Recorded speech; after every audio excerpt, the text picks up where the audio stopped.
I'm Sam. I'm here with John from Dahlgren Trading. Yes. Trading. That's great. We're obviously having a look at some of his products at the SHOT Show in New South Wales this year. How about you tell us a little bit about what you're doing here, what you're selling, and what some of your products are? We're here to show our brands that we bring in from Sweden. We are Australian distributor for the famous Axis Gränsfors Brooks, which is just a small forge in Sweden. They've been making axes for 110 years now, and they become more and more famous all over the world, and they do it in the old-fashioned way. Still hand forged. The blacksmiths, they put the stamps, their initials in the steel, and they're happy with their work. They have a 20-year warranty on the steel and the forging.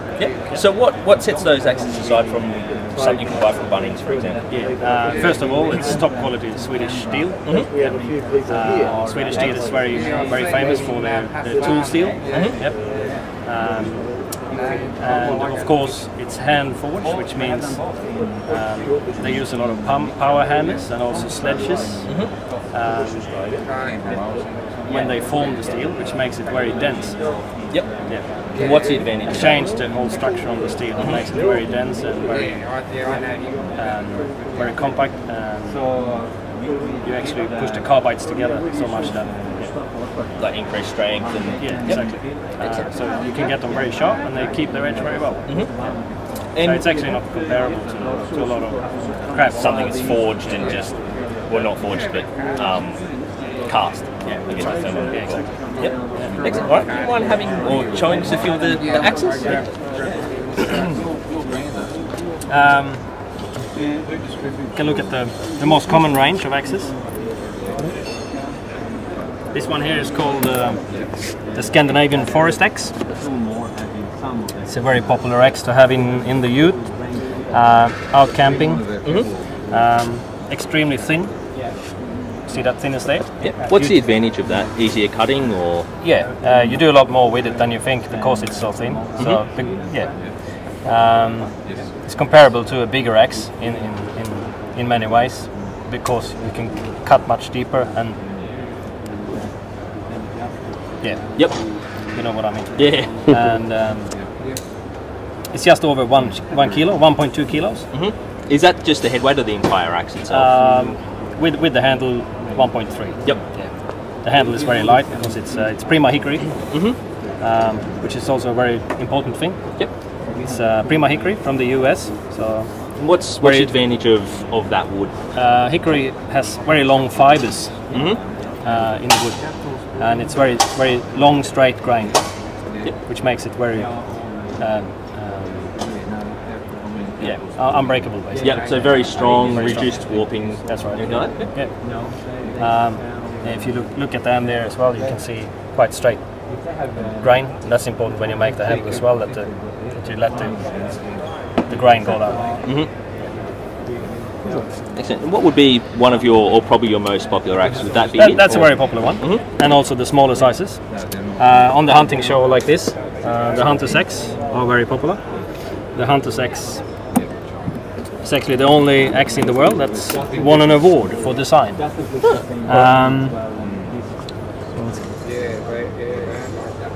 Once again, very thin blade, and it's a skinning type of shape of the blade. So you can actually use the axe for skinning. You can grip it close to the head and use it as a skinning knife.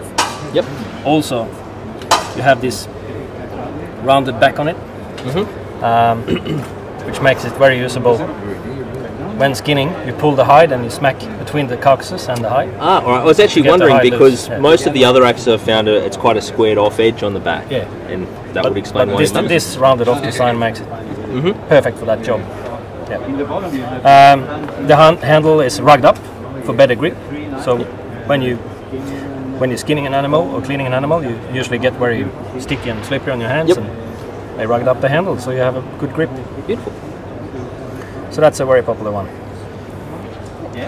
You can see the Smiths initials there. And they obviously stamp each one at completion of forging. Exactly. That's UN, that's Ulrik Nilsson, the bloke that forged it. I actually must confess I have this axe here, which is a Scandinavian small forest axe, I believe. Yep, that's correct. And it's actually stamped by KS, who's also happened to make that axe there. So it's quite interesting to see. That one, know who made that, would you? That's Kjell-Åke Sjölund, KS. Yeah, I don't think I'm going to be able to pronounce that one. There's only, for the moment, about 11 smiths working at the forge. So that tells you also how small it is. Yep. And you have to go for a very long apprenticeship before you're actually qualified as a blacksmith. Yeah. And I think I was talking to your father before. This is obviously a family-run business. He was saying they've been in business for about 110 years. 110 years, yeah, that's right. Very long time to be making axes, so you'd expect them to be pretty good at it by now. That's right. A lot of practice. Yeah. That's that particular one there that you had. Is the Swedish carving axe. So that's more into artistical woodwork. Of course, it's good for a lot of different things, but a bit thicker bit. It's like a small broad axe, and this particular one has an offset bevel. And you can actually order it as you like. If you want a bevel on left or right side, or if you want a double bevel. So depending on the type of carving you'll be doing and your specific needs. Exactly. Excellent.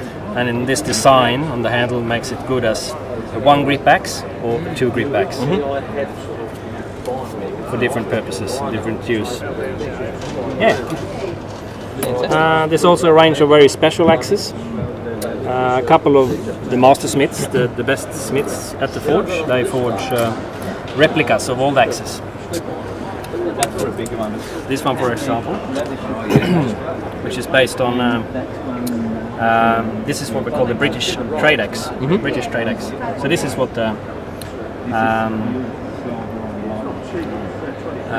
when the Brits settled in the US, they traded with the Indians. And when they traded with the Indians, this is one of the things they traded. This is one thing. They brought iron and steel axes to the US, to the Indians as well. And traded with them. Piece of land for an axe. Pretty good deal, yeah. The Indians, they lived in the Stone Age. So of course, getting an axe made from steel was a different thing. And very exciting for them. So that's how it became the tomahawk as well. Well, the tomahawk is the word for axe. So that's actually a replica of what they look like. And why is it only the more senior smiths or forgers that would be making something like that? Is it just the rarity and the complexity of design, or? And then it requires a lot of handwork. So these special axes requires a lot of using sledges and hammers. And that takes a lot of skill, a lot of experience to hammer steel out to a certain form. Get the shape and the thickness. Get the correct shape. Some other X models are there's a lot of power hammer used on them, and they more of them are sold in numbers, bigger numbers. So more smiths makes them as well. So the most selling models, that's what you first learn, of course. Makes sense. And I've also noticed you've got this giant broad axe, I guess it would be. That's also actually a replica. Which is, I mean, I don't know if you can really see this, but it is a Swedish broad axe, and it's called the 1700 model. So why is it a 1700 model? That's the way broad axes for building huts and houses from logs looked like 300 and 400 years back in time. That was a very common model. And it's I mean, you can't really appreciate the weight of this through the camera, but I assure everyone at home that this is an exceedingly heavy implement. The broad axes that we use today, when we're building huts from logs, are much lighter. I didn't have one here right now, but the broad axes today, they are much lighter, and as the carving axe, we put the bevel on left or right side or double bevel. So you can specify that. Exactly. But in the old days, this was the way to go. If you were squaring off timber and planing off timber, with that design, you got away with your knuckles from the wood. So you're not obviously like scraping knuckles all the time. In the same axe, both a chisel, but also in the same axe you had a chopping axe. So it's 2 axes in one, but that makes them also very heavy. But But I'm That's sure the when, idea of when that you're cutting design. wood all day, that weight itself can be an advantage. Yeah. All right. Well, That's thank you for your time. Thank you for showing us a bit about your products. Where can people find more information if they were looking to purchase an axe? Yes, you can go to our website, and that's www.Dahlgren Trading, and that spells DAHLGREN. Yep, trading.com. .com AU or just .com? Just .com. Yes. No problem. Or they can go to the Swedish Gränsfors on site, which is gränsfors.com. Fantastic. Excellent. All right. Well, thank you for your time today. Thank you. Have a nice day. Same. Catch you later.